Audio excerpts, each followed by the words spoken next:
नमस्कार बंधुओं। ठोकर, समंदर और मंजिल। एक छोटे से गांव में एक युवक रहता था। उसके मन में बड़े बड़े सपने थे। वह चाहता था कि जीवन में कुछ ऐसा करे जिससे उसका परिवार गर्व महसूस करे। लेकिन उसकी एक आदत थी, जब भी कोई काम बिगड़ता वह उसकी जिम्मेदारी खुद लेने के बजाय किसी और को दोष दे देता था। अगर खेत में फसल कम होती तो वह मौसम को दोष देता। अगर व्यापार में घाटा होता तो किस्मत को कोसता। अगर किसी ने उसकी मदद नहीं की तो वह लोगों को स्वार्थी कहता। समय बीतता गया लेकिन उसकी स्थिति नहीं बदली। एक दिन वह बहुत निराश होकर गांव के बाहर बहने वाली नदी के किनारे बैठा था। उसके चेहरे पर उदासी थी और मन में बहुत सारी शिकायतें का बोझ पड़ा हुआ था। तभी वहां से एक वृद्ध साधु गुजर रहे थे। उन्होंने युवक से पूछा, बेटा इतनी दुखी क्यों हो और क्यों उदास होकर के चुपचाप बैठे हुए हो?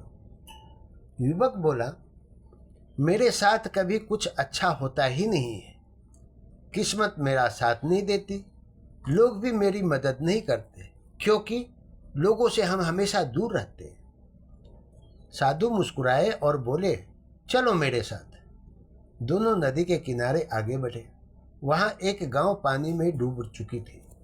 साधु ने पूछा, बताओ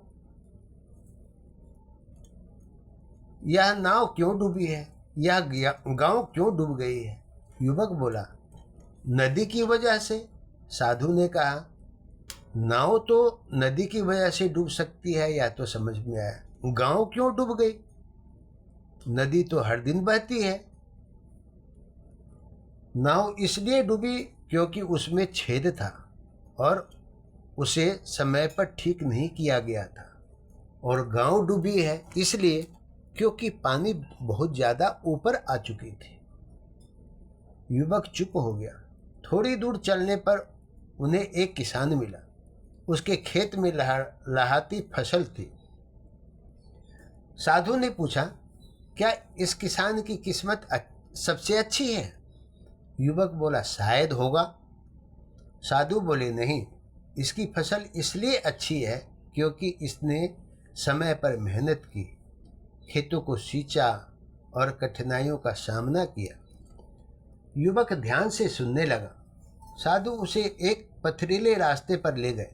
चलते चलते युवक का पैर में एक पत्थर से टकराया और वह गिर पड़ा। गुस्से में उसने पत्थर को उठाकर फेंक दिया। साधु ने मुस्कुराते हुए कहा, पत्थर तो वही पड़ा था। अगर तुम रास्ते पर ध्यान देकर चलते तो क्या गिर पड़ते? इसमें पत्थर की क्या दोष थी? युवक के पास कोई उत्तर नहीं था। उस रात वह बहुत देर तक सोचता रहा। पहली बार उसे एहसास हुआ कि वह अपनी असफलताओं का कारण दूसरों को मानता रहा, जबकि कमी कहीं न कहीं उसके अपने प्रयासों में थी।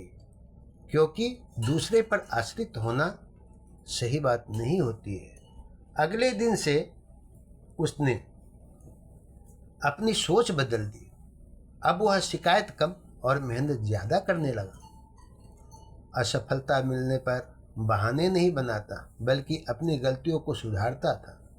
धीरे धीरे उसके काम में सफलता आने लगी।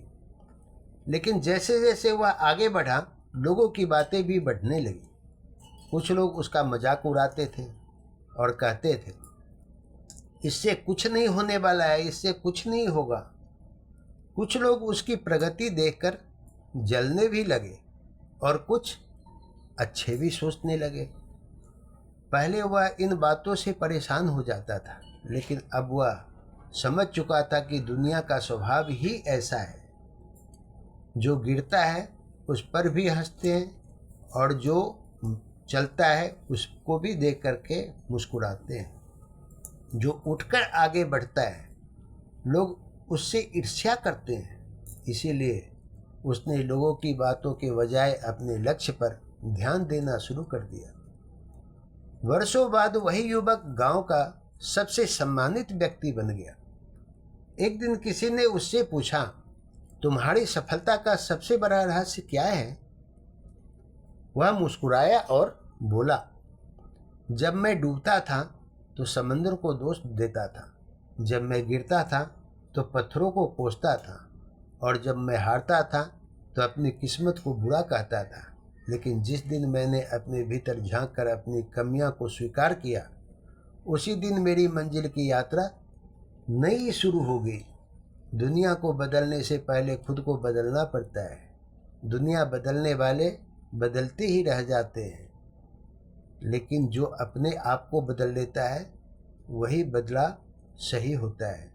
बहाने रास्ते बंद करते हैं और जिम्मेदारी रास्ते खोलती है। जो बिना जिम्मेदारी का रहता है उसे रास्ते की कोई अता पता ही नहीं चलता है। जीवन में हट होकर हमें गिराने नहीं बल्कि संभल कर चलना सिखाने आती है।